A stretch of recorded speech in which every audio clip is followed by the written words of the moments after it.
So Wikileaks is both from a corporate point of view and politically extremely interesting. And of course, again, Wikileaks needs competition. The more different Wikileakses we have that compete with each other, the better off we are. You spoke about the pirates, like the movements like Wikileaks and Pirate Bay. Are those the new heroes or are those the new evil? They're both. They're not heroes. I mean, they're the new holders of power. They know exactly how to use the internet to their own advantage. And if you can use the internet to your own advantage, you will have power. Those are the people who have the power over the world in 50 years' time. Is power evil like Google or an Apple? Is it evil? Are those evil?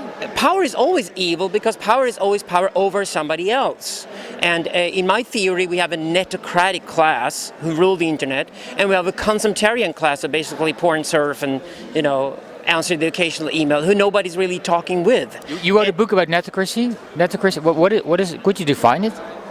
The netocrats are the winners in the game of the internet. They are the guys who hold the power on the internet because they can use it successfully. They're social monsters who use new technology to their own advantage. Are the pirates like Pirate Bay and Wikileaks, are they rebuilding the world or just changing the world?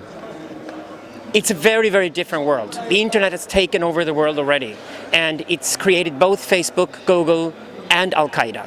So it's both for good and bad. It's just a very, very different world from the industrial world we lived in 30 years ago. But does it have too much disadvantages, the internet revolution, or is it really changing the world in a good way? It depends on who you are. If you're a factory owner, it's terrible for you. If you're a social master on Facebook, it's great for you. It depends on where you're located on the map. Any big revolution in history has always created both winners and losers, and the internet does exactly the same thing. This is 2011. Could you be a musician considering this new revolution? How would you spread or produce your music, for example? I work with a huge project right now called Gravitonas.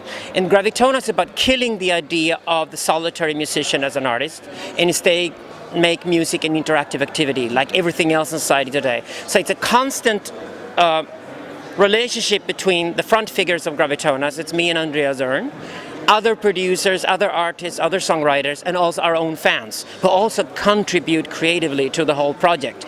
And they're doing it all together. Is it like crowdsourcing and co-creation? Yes, that's a good word. It's crowdsourcing as a creative motor.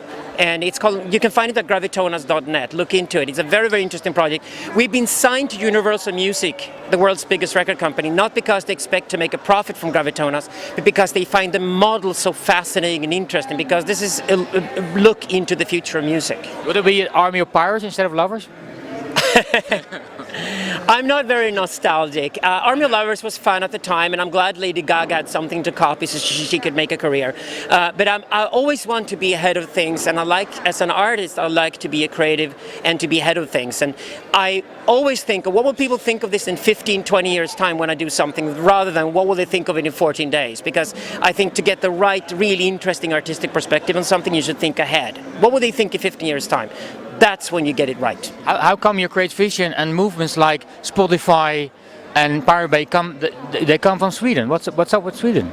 Swedes love technology and they love innovation, they love entrepreneurship, and I think Spotify was also made as a kind of a creative response to the Pirate Bay.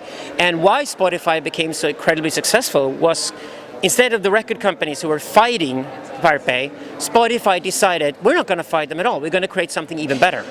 And that's exactly why Spotify is so beautiful. So they will change the world and not the Americans? Spotify is already now worth more money than all the world's record companies combined. Doesn't that say it all? Not Facebook? Well, Facebook is not a record company. You can't compare them. It's not a music company. But Spotify is the world's biggest pure music company today. You spoke about Facebook. It's an evil factor in the internet evolution? No, Google. Google is? Well, Facebook is evil to me because they need competition. We need alternatives to Facebook. It's really scary that they're more or less creating a monopoly for their specific kind of social media. I said during the panel that when Google said they don't be evil, they meant exactly that they are evil, otherwise they wouldn't have to say it. Why is Google evil? They're evil like all corporations are evil. They steal information from all of us who use it, and then they repackage that information, make money from it, and gain power. And that's what people do. And people have always done that throughout history. The great thing about Sergey and Larry, who started Google, is that they're pure Nietzscheans and they've always been honest about it. I don't mind the fact that Google are evil. And I like them as long as they're honest. And right now they're more honest than Apple. So if I have to choose between Google or Apple, I go with Google. Is Apple evil? Is Microsoft evil? Is Nike evil? Apple have gone completely evil and boring. They now... You changed from Apple to Android. I changed from iPhone to Android because I started hating my iPhone when I realized that Apple were actually stealing 30% from every app maker in the world when they uploaded their apps to Apple, which I think is a ridiculous, it's a grotesque overvaluation of themselves. So Apple need competition, now they have competition with the Androids, then why stay with the iPhone? So why is Android not evil? Android is less evil because Google are smart. They take a 10% cut from apps instead of 30%, and it's an open platform, which means that all technology makers can use it, and that's much better than locking people in and keeping them locked up. Okay, final question. What are your new books about? The 3 books, they're all coming out in English this summer. It's called the Futurika Trilogy. One is called The Netocrats, which is Netocracy in a new version. It's the book on technology. The second book is called The Global Empire. It's the book on our new worldview, which is the result of the new technology. And the third book is called The Body Machines, and that's the book on the new idea what it means to be a human being in the new internet world, which is very different from 30 years ago. So all these 3 books come out, they're called the Futurika Trilogy, and they're going to be available on Amazon everywhere in the world this summer. What is your goal? What is what you really want to do with your life when you grow up? Be evil and have fun. Thank you, Alexander. Thank you. Thank you for your time. Yeah, my parents gave me that name, so...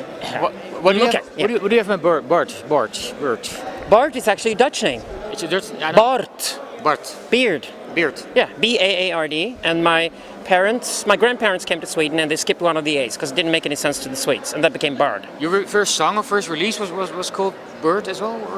Or? Bard was Bard. Bard was a band I did in the early 1980s. My first artistic project. It was me and 2 striptease dancers doing synth punk together.